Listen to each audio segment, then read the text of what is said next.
La montée du mont Carmel de saint Jean de la Croix, livre 2, chapitre 16.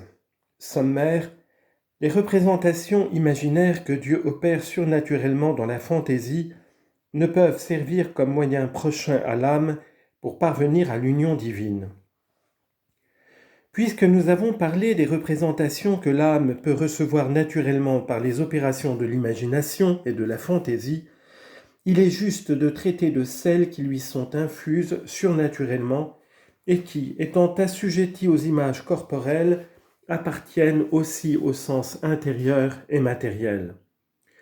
Or, nous entendons par ces représentations imaginaires toutes sortes d'espèces et de figures qui peuvent être gravées surnaturellement dans l'imagination et qui représentent les choses plus parfaitement que les images naturelles et frappent plus vivement l'esprit et le cœur.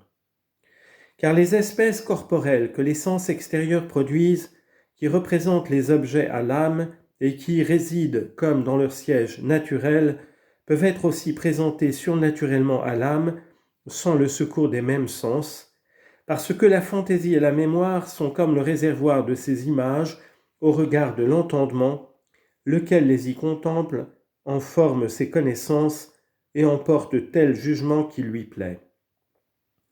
Il faut donc savoir que, comme les sens extérieurs proposent naturellement les images de leurs objets au sens intérieur, qui sont la fantaisie et l'imagination, ainsi les mêmes images leur peuvent être représentées surnaturellement sans le ministère des mêmes sens extérieurs, et faire même une impression plus vive et plus efficace. C'est de ces espèces que Dieu se sert pour faire connaître plusieurs choses à l'âme, comme on peut le voir dans l'Écriture. En effet, il montra autrefois sa gloire sous la figure de la fumée qui remplit le tabernacle de Moïse. Exode chapitre 40 verset 32. Il la fit éclater par le moyen des séraphins qui lui couvraient de leurs ailes le visage et les pieds. Isaïe chapitre 6 verset 2. Il fit voir à Jérémie une verge qui veillait. Jérémie chapitre 1 verset 11. Il donna ainsi plusieurs visions imaginaires au prophète Daniel.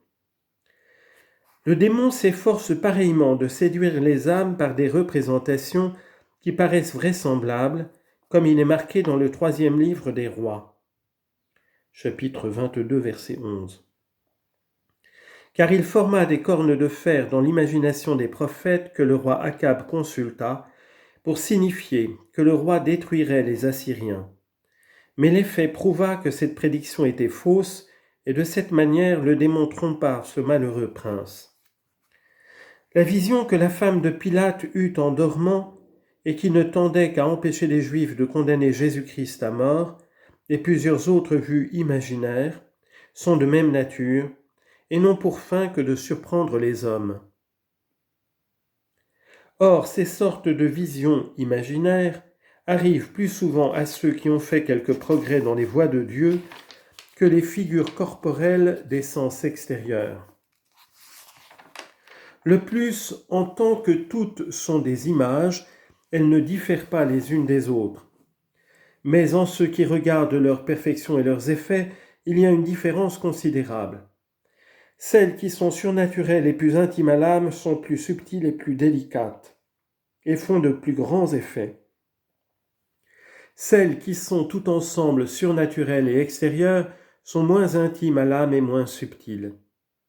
Ce qui n'empêche pas que quelques-unes de ces images extérieures ne produisent des effets plus forts selon qu'il plaît au Seigneur de se communiquer à l'âme, mais nous ne parlons ici des premières figures qu'en tant qu'elles sont intérieures et plus étroitement unies à l'âme. Au reste, c'est dans l'imagination que le malin esprit fait tous ses efforts et emploie tous ses artifices contre l'homme, parce que ce sens est la porte qui lui donne entrée dans l'âme. L'entendement y prend aussi ou y laisse les espèces intelligibles qui l'aident à former ses connaissances spirituelles. Si bien que Dieu d'un côté et le démon de l'autre se servent de ce sens pour offrir les figures imaginaires à l'entendement. Mais comme Dieu est toujours dans l'âme, il use toujours de ce moyen pour l'instruire. Il l'enseigne encore par lui-même ou par d'autres voies spirituelles.